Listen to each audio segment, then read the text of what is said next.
Bro cinema మీరు సంక్రాంతికి పోరా? అందరు ఎన్నే ఉంటారా? పోయినా సంక్రాంతికి పాపం ఊరు పిలుస్తుంది, థియేటర్ పిలుస్తుంది, వెంకీ మామ పిలుస్తా ఉన్నాడు. సో ఓవరాల్ గా మూవీ మటుకు పర్వాలేదండి. Movie was good. First half లో వచ్చేసి కామెడీ బాగానే ఉండేది, నవ్వేశాను. బట్ సెకండ్ హాఫ్ లో ఎక్కడ నవ్వాలో చెప్పలేదు డైరెక్టర్. అండ్ ఇందులో ఓవర్ కన్వర్సేషన్ ఏంటి అని అంటే ఆ పిల్లోడు వెంకటేష్ గారి కొడుకు యాక్ట్ చేసిన ఆ పిల్లోడు కన్వర్సేషన్ మరీ ఓవర్ గా ఉంది. అండ్ ఎనిమల్ లో ఒక ఇది చేస్తాడు ఆ బుల్లెట్, అతన్ని కూడా కొద్దిగా కామెడీ ఓవర్ గా ఉంది. బట్ సాయి కుమార్ గారిని తక్కువ చూపించారు. ఓవరాల్ గా మూవీ వాస్ గుడ్.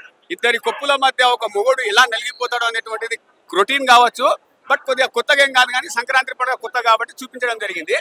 మూవీలో మిస్టేక్స్ కూడా ఉన్నాయి కానీ బట్ ఎందుకులేమో చూడలేదు, కనెక్ట్ అయితే బాగానే అయింది. సో ఓవరాల్ గా మూవీ అండి బాగుందండి, ట్రై చేయొచ్చు మీరు కూడా. బట్ ఖాళీగా ఉండి సో ఇది కాదు, మన వెంకీ మామ గోదావరి సాంగ్ కష్టాల, వెంకీ మామ రాత్రి కష్టాల కోసం అప్పారావు అప్పడాలు ఇరిగిపోయినని కంప్లైంట్ ఇవ్వడం, పక్కడు పెంకు పడిందని ఇవ్వడం, అది బాగానే అనిపించింది. ఆ సాంగ్ చూసి నాకు కూడా కనెక్ట్